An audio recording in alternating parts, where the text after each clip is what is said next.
Hello and welcome back to Psychedelic Therapy Frontiers, the podcast devoted to exploring the frontiers of psychedelic medicine and what it takes to cultivate a healthy mind, body, and spirit. As always, Psychedelic Therapy Frontiers is brought to you by Numinus. I'm Dr. Steve Thayer, and today my co-host, Dr. Reid Robison, and I talk about the ego. We discuss what the ego is from a variety of philosophical, spiritual, and neuropsychological perspectives, the ego-dissolving properties of psychedelic and other non-ordinary states of consciousness, the value and dysfunction of the ego, transcending the ego, adult psychological and spiritual development, and much, much more.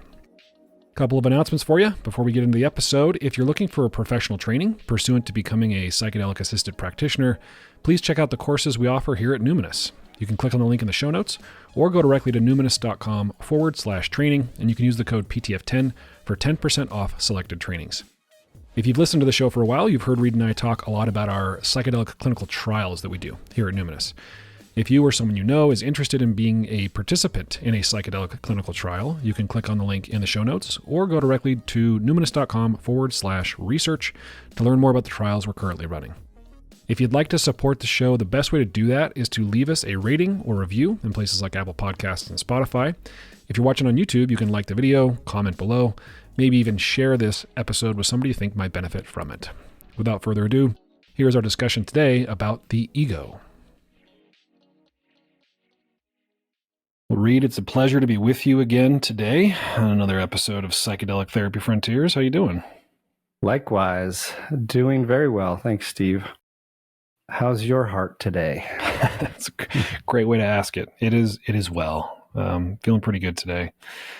We thought that it might be fun and interesting to wander into this very broad, compelling topic of the ego. You know, it's not uncommon, and you could say popular in the psychedelic space, psychedelic medicine space, to have conversations about the ego and what it is and what its role is, and why might ego dissolution or dissolving be useful or treacherous? So I thought we might have a fun and meandering conversation about ego today.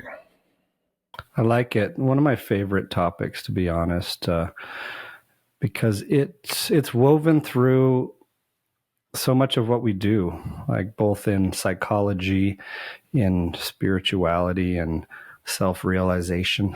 Mm-hmm.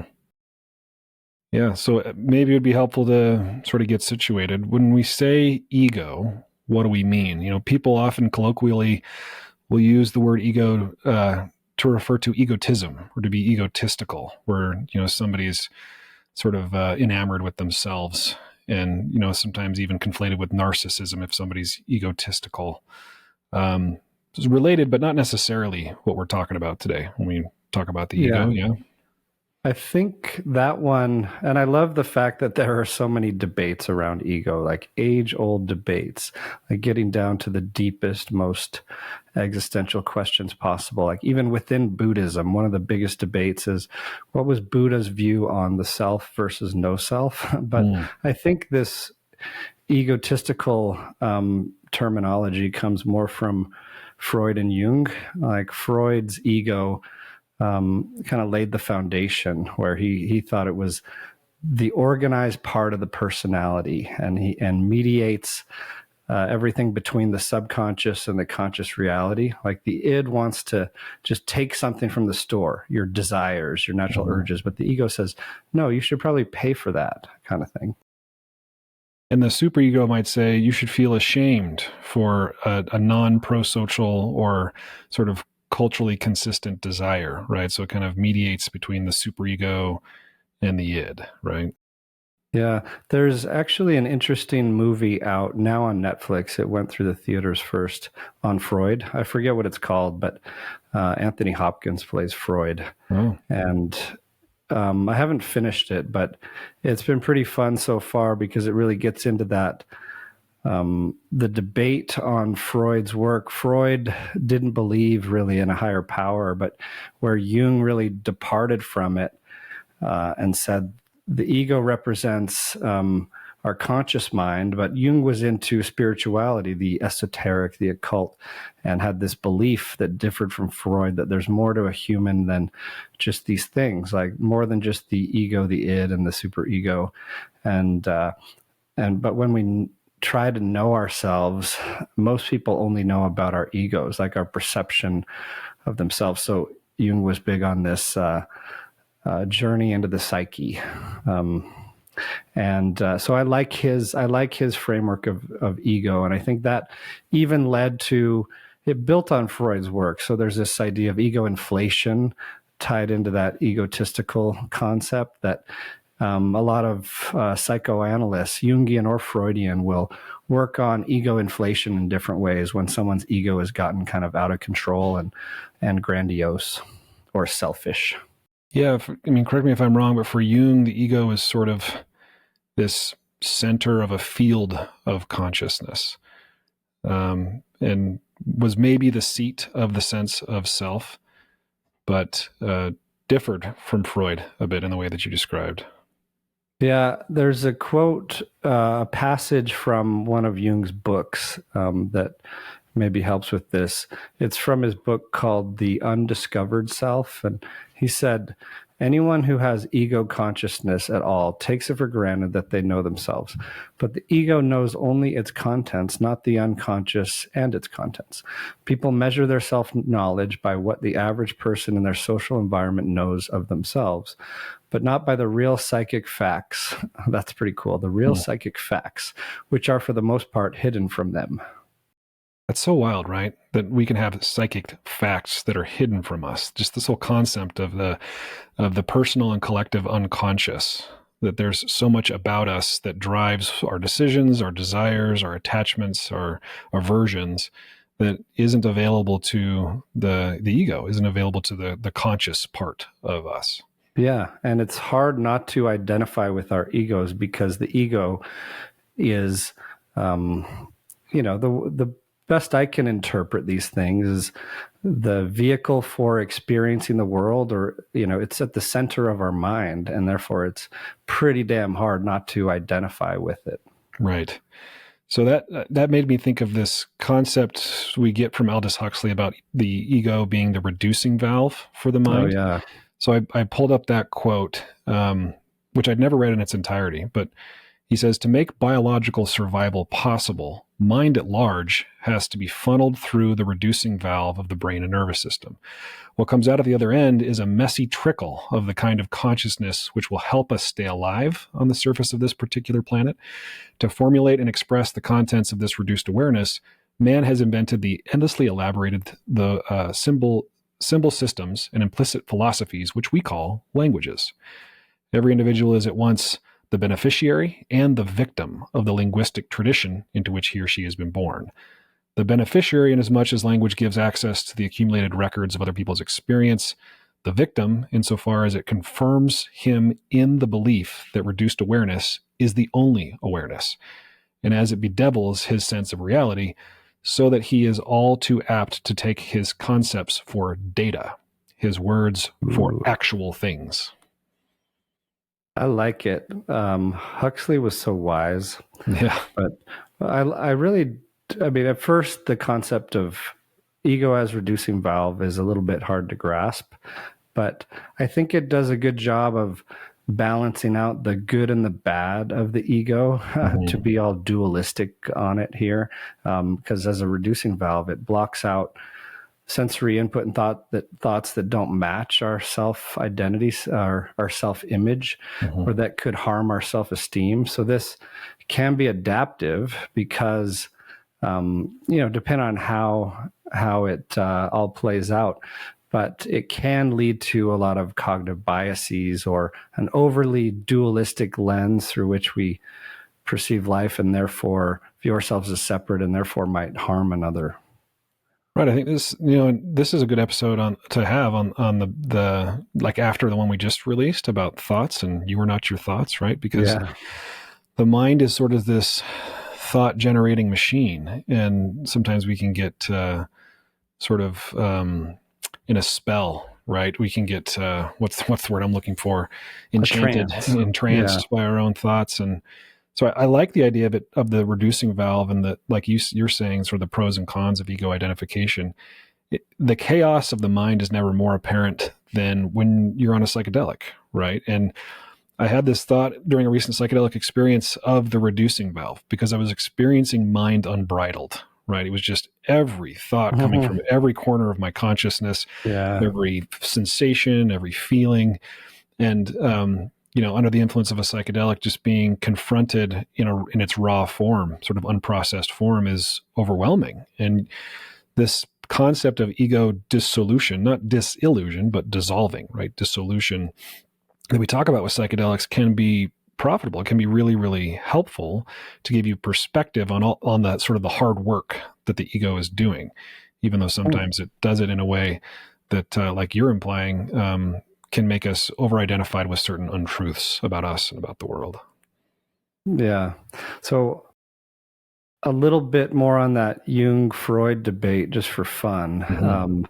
Well, maybe first a little tangent into some earlier views, like Gnosticism, I think, is a good example of, this is not even a formal religion, a school of thought that came, in the 1st or 2nd century in the Roman Empire, and really was kind of popular for a few hundred years, but then banished to the corners of society because it was attacked by Christians and Romans. But it takes this belief that humans each have a piece of God in them, a divine spark, and this is fallen from the immaterial world, like heaven, down into this physical matter in a human form that is subject to death and decay, and therefore is like viewed as somewhat evil, but part of the journey. People were interested in this because it had some ideas from exotic lands like Persia, and some ideas from magic and esoterica. But there's this idea of a demiurge in Gnostic tradition. It's like a divine figure, like a subordinate God who takes the shape of a physical human, comes down with a message. The idea actually comes from Plato, but I think Gnostics liked it and adopted it. But they believed that Jesus was one of the most important light messengers who came down to human form to communicate a message to humanity. And Jung kind of liked this. He took a big interest in Gnosticism, even wrote a letter to Freud about it, because for several years, this is like in the 1910s, he was doing all these deep dives into his psyche, dream work, imagery, and he had this encounter with the unconscious that was kind of world shattering for him, and wrote a letter to Freud about it, trying to make sense of it. So he was turning to Gnosticism, alchemy, etc., and even wrote a bunch of things like 7 sermons to the dead, where the dead are these humans who are in ignorance and cannot see beyond their narrow worldview. So all these kind of ego concepts or precursors, if you will. But then it even dates back, of course, Eastern philosophy, even ancient Egyptians all had a way of thinking about this paradox. Yeah, this paradox of self. And now we find ourselves in sort of modern Western psychological scientific context trying to make sense of the sense of self, right? And we've talked on here before about, maybe you're not ready to go on this tangent yet, but the neurological seat of the ego, and where it lives, if you could even use that language, right? Yes, that brings up a question following up on our last chat about the thinking mind. What do you think of this, Steve? Is the ego the thinking mind? I don't know. I think there are certainly other parts of the mind that produce thoughts that I don't know that I would call the ego. Again, this is, I guess, disclaimer that Reid and I are just sort of riffing on this. So some of this is our opinion, and we're, of course, referencing other thinkers. But for me, when I think of the ego, it's kind of like that organizing self that's trying to filter, like we've been talking about. Yeah. And those filters are constructed a lot of different ways, constructed by our conditioning, by our culture, by our learning, by our language, like Huxley said. And sometimes those stories, those narratives that make up the ego are self-defeating in some contexts, not in others. Sometimes they're self-aggrandizing. Sometimes they're adaptive and healthy. But I don't know. I think there's thoughts to be had by all parts, ego or not. That's kind of off the top of my head. Yeah, no, I tend to agree. And I like, if we rewind way back, like the ancient Egyptians had this idea of the parts of the whole soul included your personality. They called it something like Ba, and Ak was the intellect. You could think of that as the thinking mind. And those were not only parts, but essential parts of the whole soul. And it almost reminds me of the IFS, Internal Family Systems Parts Framework, that seeks to integrate everything into a holistic view, which I think can be quite useful. Yeah, it brings up questions about identity generally, like who are we?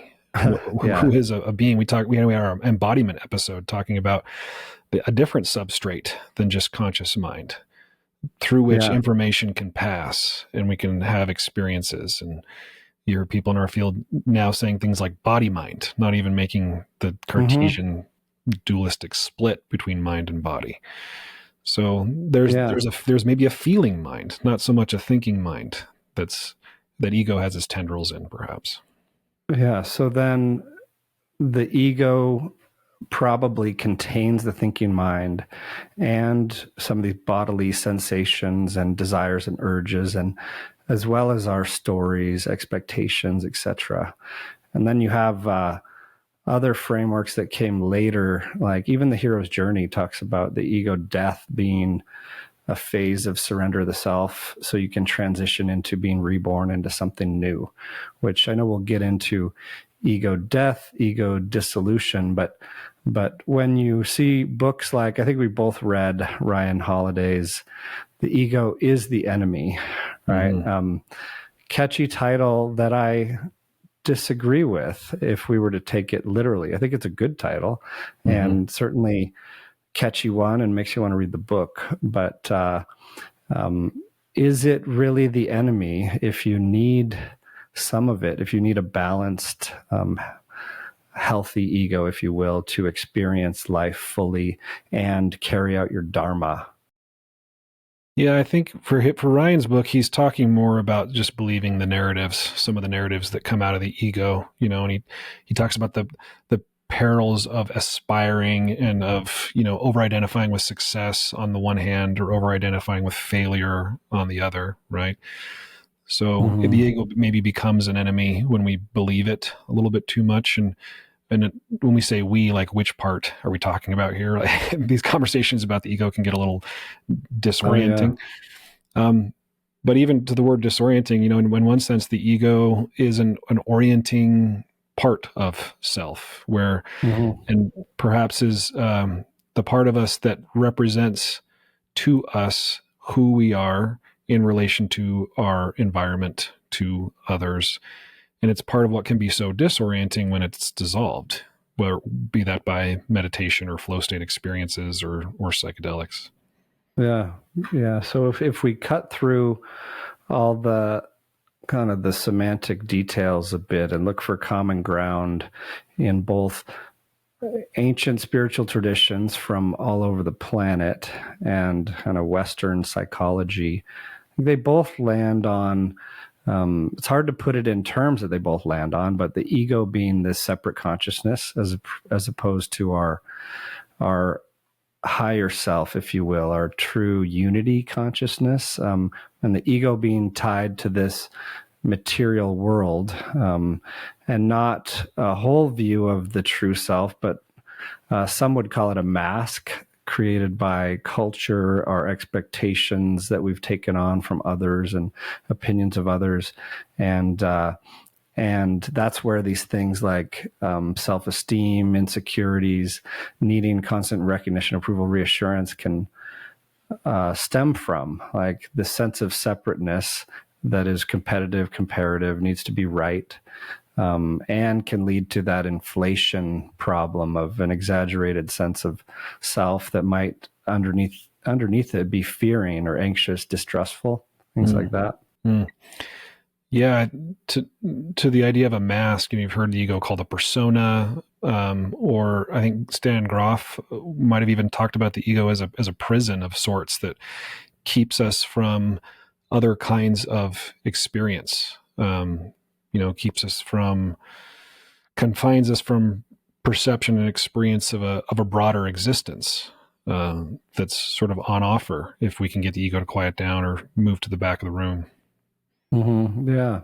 So then we have essentially two different types of self to try and, again, boil it all down. The ego self, kind of shaped by our physical experiences and with these personas or masks, if you will. And then the true self, inner self, higher self, the soul, whatever it is that is there, whether or not it existed for eternity. I do not have these answers. And I know we all have our beliefs, but, the true self is what you touch into when you transcend kind of the confines of the ego that can be a prison for some, right?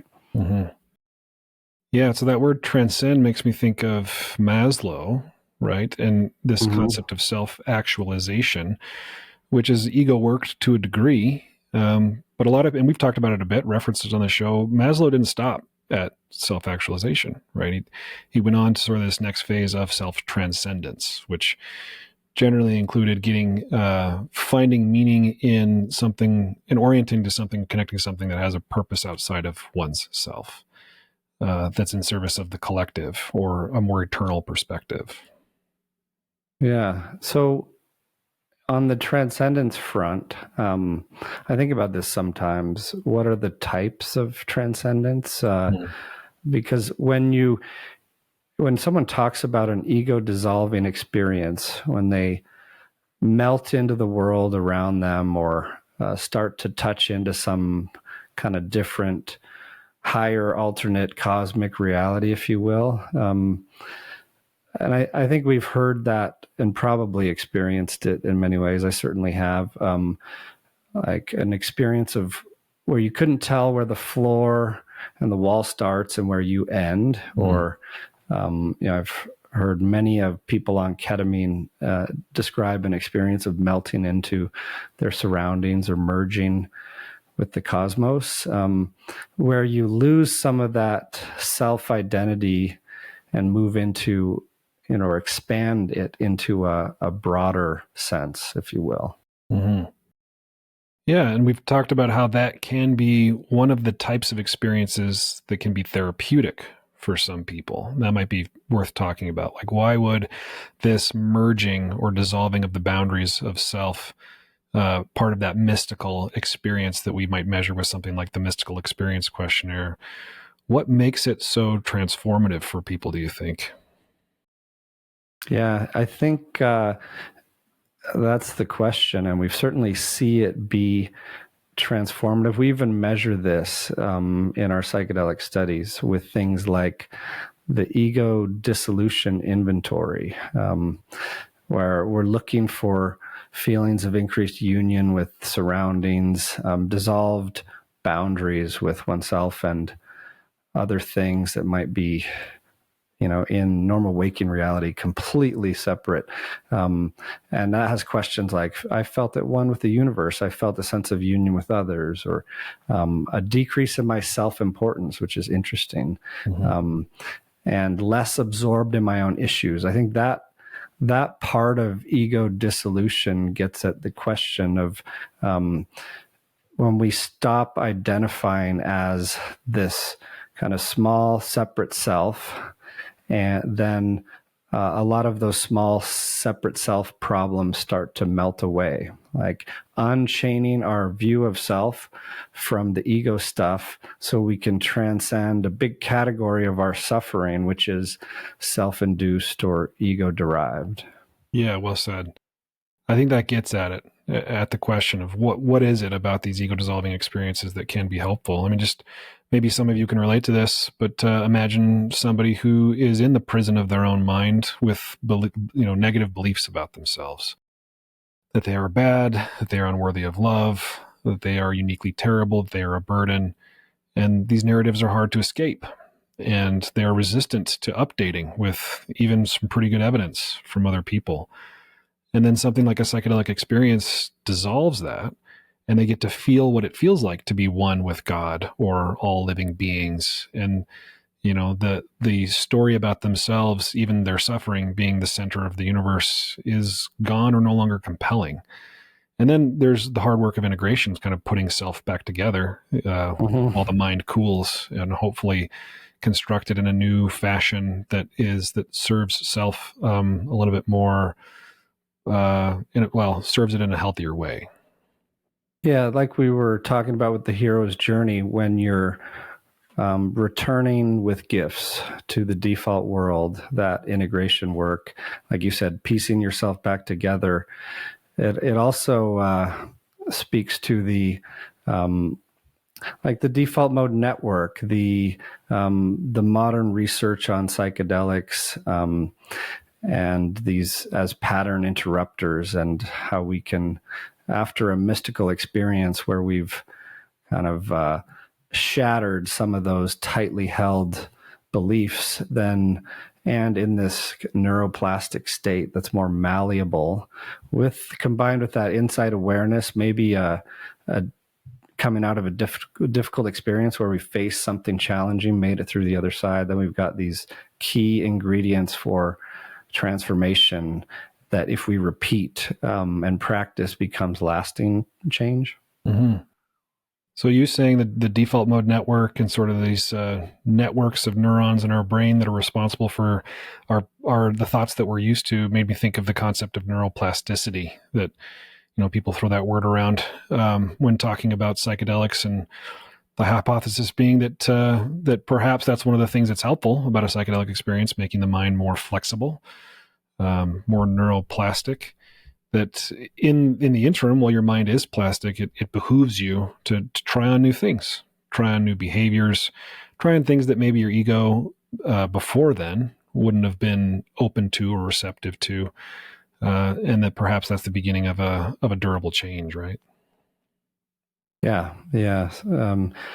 Lots of ways to look at it. Like, I would say the default mode network, like the thinking mind, is a part of a lot of these ego definitions, right? And there are plenty of studies around how the default mode network quiets down after a psychedelic experience, after meditation practices, and also plenty of research showing that a wandering mind, aka an overactive default mode network, is an unhappy mind, or can be the source of a lot of suffering, just like ego inflation can, and overly active around these issues of separation, that can be a source of anxiety and distress. Yeah, and I guess we should say that dissolving the ego is not an unmitigated good either, right? Yeah. I mean, we've been referencing how the important role that the sense of self, that the persona, that the ego plays.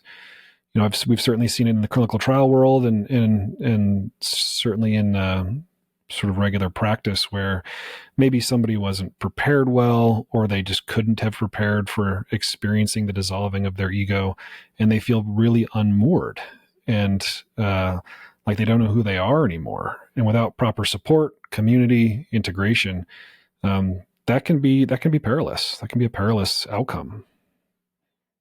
Yeah, I think that that's why we like to highlight a lot the risks of doing this work, or the need for damn good, preparation, integration, and support around it all. And that's where the magic meets the road in the psychedelic work, is what happens after you have the lid blown off of your reality, and you need to come back down the mountain to everyday life. Yeah, makes me think of the often quoted book title that we talk about on the show, right? After Ecstasy, The Laundry. And I think it was a Chris Beisch quote or concept that I liked. Before we even interviewed him on the podcast, I saw this little YouTube clip of him describing integration as like taking out the garbage from your house. And if you never do, it just piles up and your psyche or your home is just full of garbage. Mm. Yeah. So many little aphorisms, right? Taking out the garbage, chop wood, carry water. After enlightenment, chop wood, carry water. There are still certain things we need to do in the world. And you see that sometimes people coming out of ceremonies or psychedelic therapy and not knowing what's next, like not knowing how to put the pieces back together. Mm-hmm. So I know we've said it already, but it bears repeating. It's really important to have some structure, to have support, to have a plan. And your question around why does an experience of ego dissolution help our mental health and well-being? I know it's a tricky one to answer, but since we've touched on the kind of the default mode and the neurobiological correlates of all of this, I find it really interesting that like this concept of the default mode, even besides what happens in psychedelics, the default mode network is active when we're thinking about ourselves, the future, the past, trying to gauge others' opinions, perspectives. But when we think outwardly or in that place of like appreciating beauty or, compassion or things like that, being in awe, or when we have like a quieter mind, less activity in the default mode network, more happiness, contentment, thinking about self, more activity in default mode, less happy, if you will. So, and do meditation practice, get into these flow states, do psychedelic work, reduced activation of the default mode, big time during the experience and somewhat for a time afterwards where there's that window of opportunity to do the work. Yeah, I think for some, it allows for a resensitization to things that they may have become numb or blind to. It's not uncommon for people after a psychedelic experience to, have emotion be a little bit closer to the surface, or feel a tenderness for those in their lives that they love and that love them, or, they see nature more intimately than they did before. And there's this desire to connect with those things that they were, again, desensitized or blind to. It's in some of the research comparing the types of experiences people have, for example, on psilocybin versus something like LSD. There's this experience of nature connectedness with psilocybin that seems to be particular to that kind of medicine, right? Go out and commune with a tree or something. Yeah. And I think we should probably make mention of some of the biggest origins of these concepts like Hinduism and Buddhism that a lot of our Western ideas of the ego, I believe, are built on. As in like Hinduism, you have this concept of Atman or the soul. And it's a similar concept in Buddhism, but there's some key differences. Like it's often called like anatta in Buddhism, or they have this idea of raga being attachment to the false self, which causes suffering. Like I think they both converge on this, the illusion of separation that we live in, or this egoic state, if you will, is the root of much of our suffering. So we have an ego self, and we have our true self, and like Hinduism would say that the Atman or the soul is part of a bigger, they call it Brahman, or like the transcendent reality. So like if you go back to the ancient Hindu texts, like the Upanishads, there's the lower self, the non-permanent one that you get when you come into human form with your personality, lower faculties, etc. But then the truer, higher, permanent one, and I think this is where the higher self concept comes from, is like Hinduism is that true permanent self that cannot be harmed. Cannot be harmed, cannot be destroyed. Yeah. And but then you get into the debates in Buddhism that is there a self or is it no self? And that's where it gets into these, like, even Zen koans that are, even the question itself is so perplexing. It can be a bit of a mystical experience.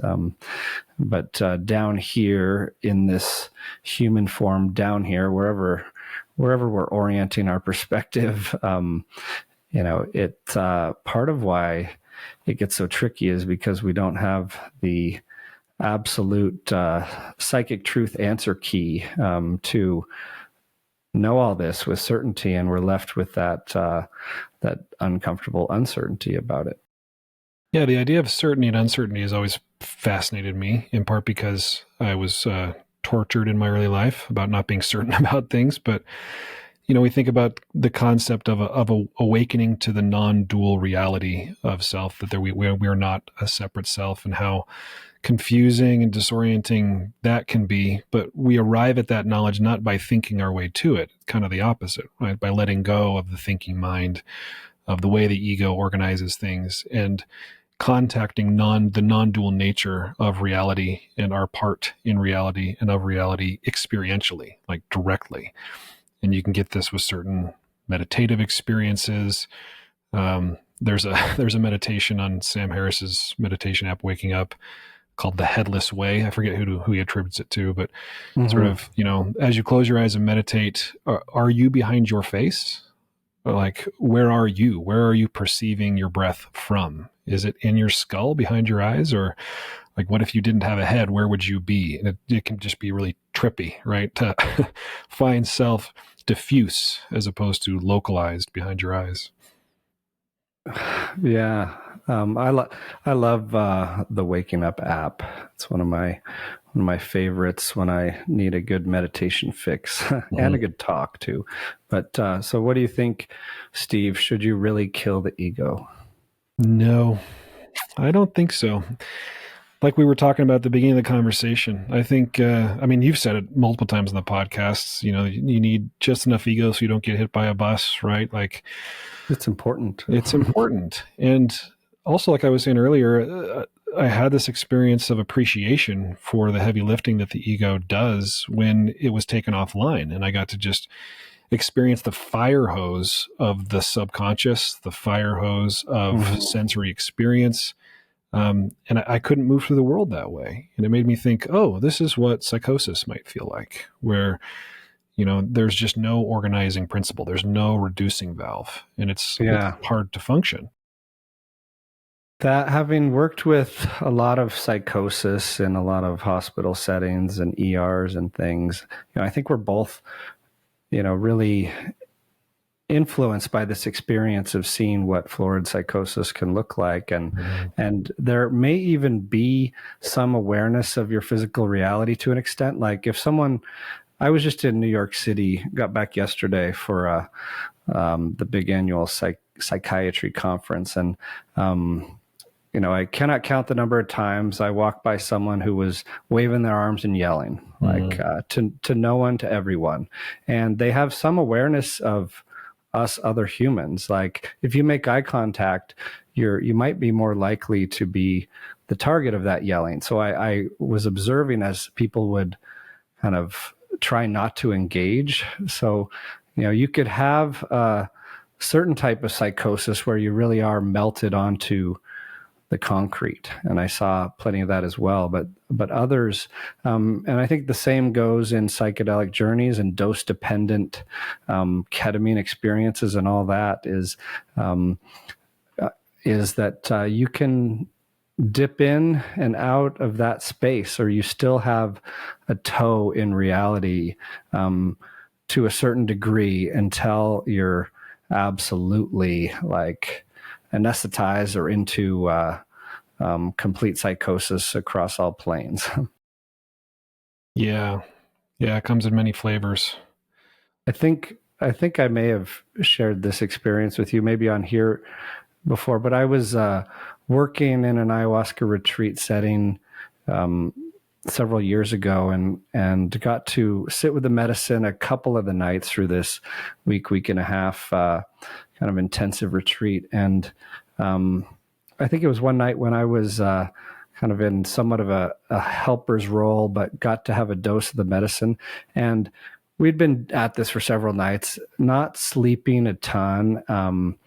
So I was sitting there on my mat, maybe a little tired this particular night, and laying down to kind of melt into this experience. And all of a sudden I became like a planet just floating through space.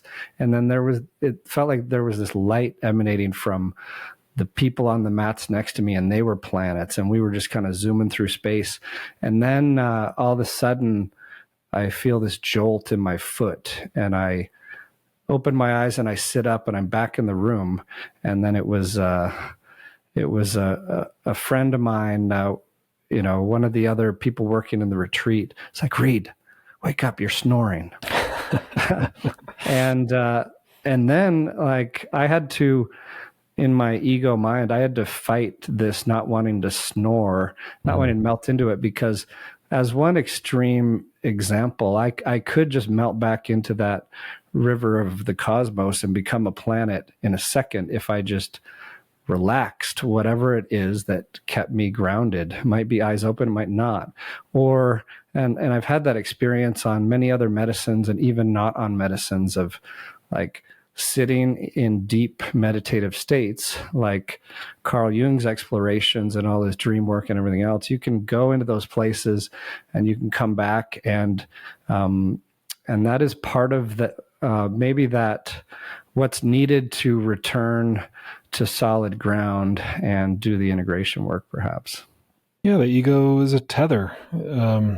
And sometimes we need to be tethered. So unless you wanted to just permanently become a planet, which sounds pretty cool, but so, and the self-consciousness that showed up about snoring, right? So the ego hears that, and then those familiar thoughts and social contracts rush back in. And I don't know, did you feel like there was a little bit of a tug of war between wanting to dissolve and not wanting to disturb others? Oh yeah. And that's, I think, what Freud was getting at, with the ego being an organized part of the personality that is kind of mediating these other parts. But anyway, I agree completely that the ego has a purpose, and in my opinion, probably doesn't exist by accident either. But the ego is what could experience physical reality, and you have to reintegrate with it after these experiences, or even during, to a certain degree. Although there's a lot to be said about an experience of complete surrender, but there are also rules around ceremonies of not harming others, and not and people also don't want to kind of simultaneously lose their mind and all their bodily fluids and, be an absolute hot mess. Like, there is some tethering that lets you sit on your mat and experience the insights, even if they're coming at you a million miles a minute. So these sensations, experiences, even insights, they kind of have to be interpreted, understood by the ego to communicate with our soul, like our human body. It's a tricky concept to put into words, but that's one of the ways I view the purposes of the ego. Mm-hmm. You mentioned Chris Beisch. It reminds me of something he said in our interview about, or maybe it was just in his book, but that the more time you spend in these altered states, the more skill you can accumulate or build navigating these states, so that you can bring something back, and the ego plays a role in that, I would imagine. Like, you need to be oriented a bit. It's hard to just float through entirely oblivious to the boundaries of self, and have a context for the wisdom that's on offer. Yeah, it's a great example, because Chris Beisch certainly had a lot of life experiences, and combined with his unique genetic nature and personality, if you will, that let him navigate those 70 plus high dose LSD journeys to kind of in search of the diamond luminosity of the universe, just like Terence McKenna was a seasoned psychonaut, just like John Lilly was. Like, they didn't get to the place of communicating with machine elves or dolphins or whatever it is by just dropping in one time. Mm-hmm. Even though the dropping in one time can be the biggest blast off and way shower and one of the more transformative ones, it can also be the scariest. Yeah.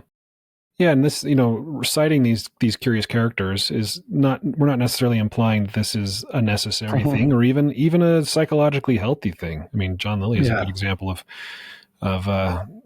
someone who did some pretty funky stuff. Kind of went off the deep end in many ways, as Terence did in some ways too. Right.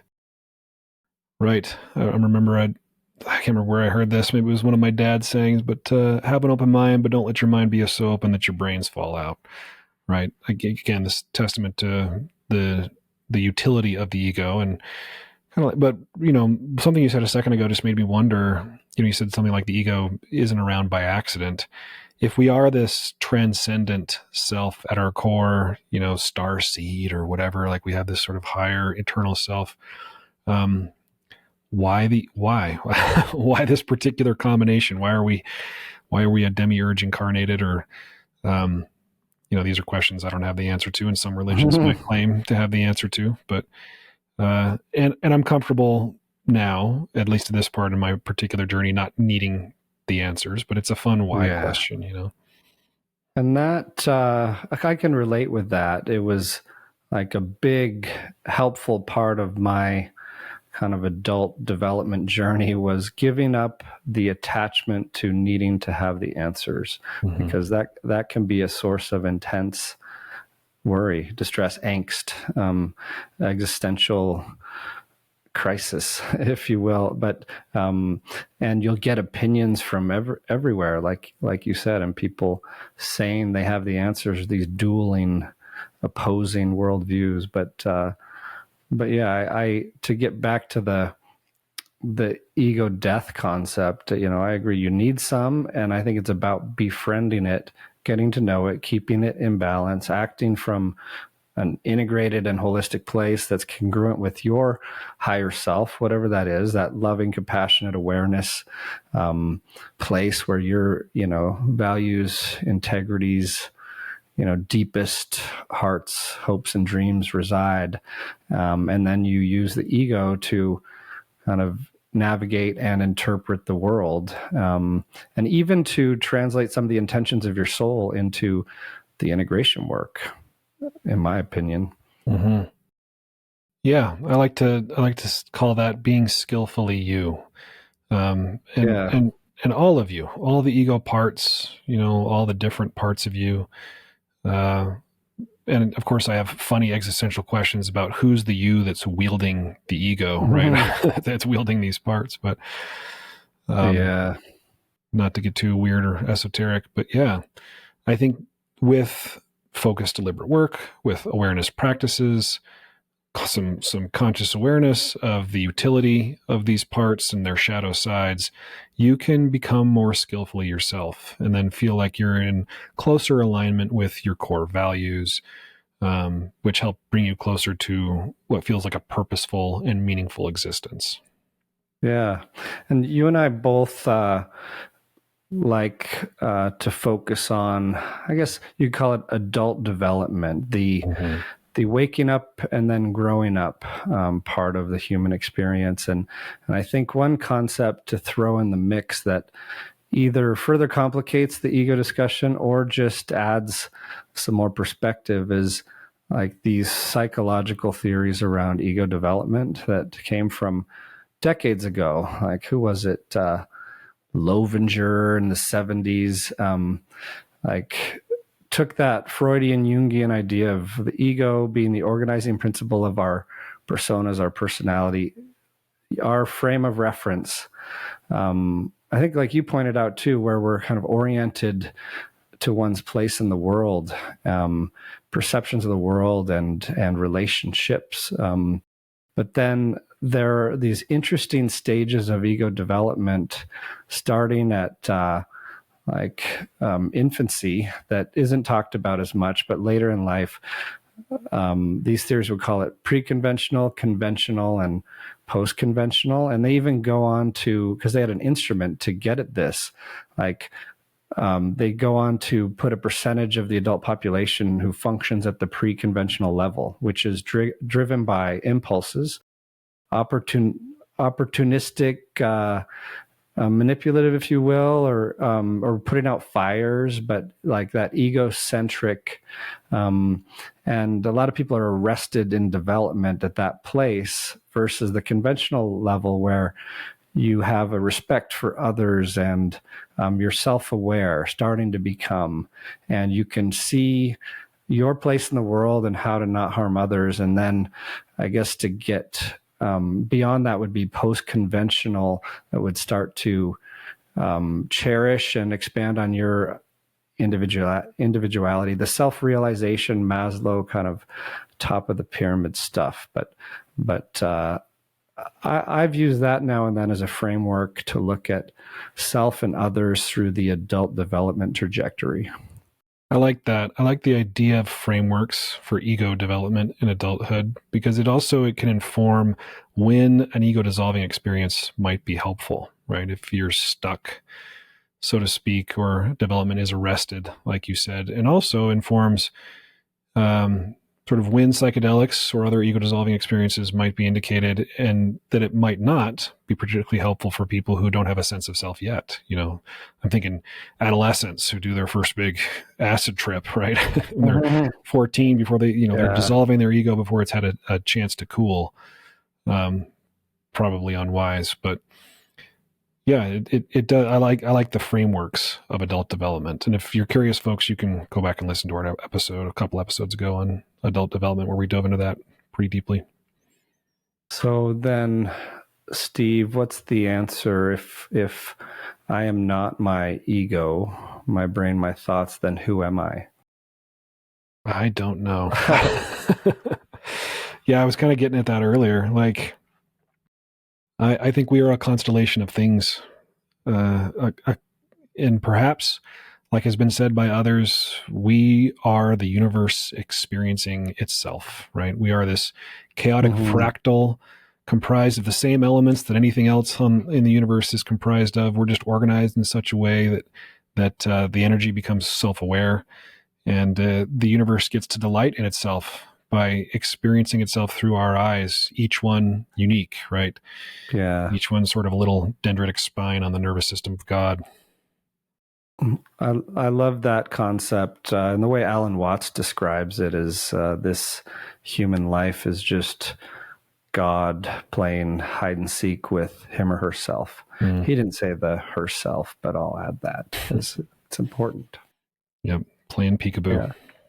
Yeah. And so then who am I? I guess the question is, can you sense into that beingness beyond the ego, the I am, if you will, in the background of your life, or what is behind your thoughts, emotions? Can you tap into that awareness behind them? And I think then you start to touch into that higher self. And that's where non-duality, at least for me, comes into play, because the deeper I go, as I try to touch into, the more the boundaries dissolve. And it's less about this boundaried me and more about me being, like I said, just a manifestation of something that is beyond me. Yeah. And so when you're suffering, well, let's look at if we look at the framework of life is full of pain that is inevitable. But if you were to define suffering as the emotional reaction to your pain, or the stuff that stems from the kind of that egoic state of separation, then, when we move, then that means a lot of our discontent, distress, unhappiness is not really the situation itself, but it's our thoughts and expectations around it. And if we can have some awareness of those distortions, if you will, then we can start to let go of a lot of that suffering. Mm-hmm. Well, Reid, we're coming to the end of our conversation. I gotta run to a meeting. Any final thoughts on this fancy concept known as the ego? Well, let's see. Maybe we should end with an epic ego quote. If you have one, do you have or we could have a quote battle. You can pull out my favorite. My Huxley quote, the one I read at the beginning, was the one that stood out to me. So you might have to. Okay, I'll pull one from the the Upanishads, because I really do like, I think above all, even though I like to integrate multiple perspectives, I like the Hindu perspective a lot. And this one's from one of the old Vedic texts. It says, "The realization of Atman. I am of the nature of consciousness. I am made of consciousness and bliss. I am non-dual, pure in form, absolute knowledge, absolute love. I am changeless, devoid of desire or anger. I am detached. I am one essence, unlimitedness, utter consciousness. I am boundless bliss, existence, and transcendent bliss." It's a lot of bliss. I added that part. "I am the Atman that revels in itself. I am Satchitananda that is eternal, enlightened, and pure." Mic drop. Mic drop. Sums it all up right there, but also doesn't give you much practical stuff on the path to get there. But that's for another episode. Practical stuff forthcoming. Well, thanks, Reid. Lovely conversation as always. Same. Good luck in your meeting, Steve. Always a pleasure. Talk to you soon. Bye-bye. Psychedelic Therapy Frontiers is brought to you by Numinus, a mental wellness company committed to tackling the global mental health crisis by delivering best-in-class psychedelic-assisted therapies, contributing to the body of primary and clinical psychedelic research, and fostering healing through community connection and social responsibility. You can learn more about Numinus at numinus.com. That's Numinus.com. If you enjoyed the show today and you want to support us, here's how you do it. Rate and review the show on platforms like Apple Podcasts and Spotify. Subscribe to the Numinus YouTube channel, like the videos, and share it. Share the show or clips of the show with someone that you think will enjoy it. The content of this podcast does not constitute medical advice or mental health treatment.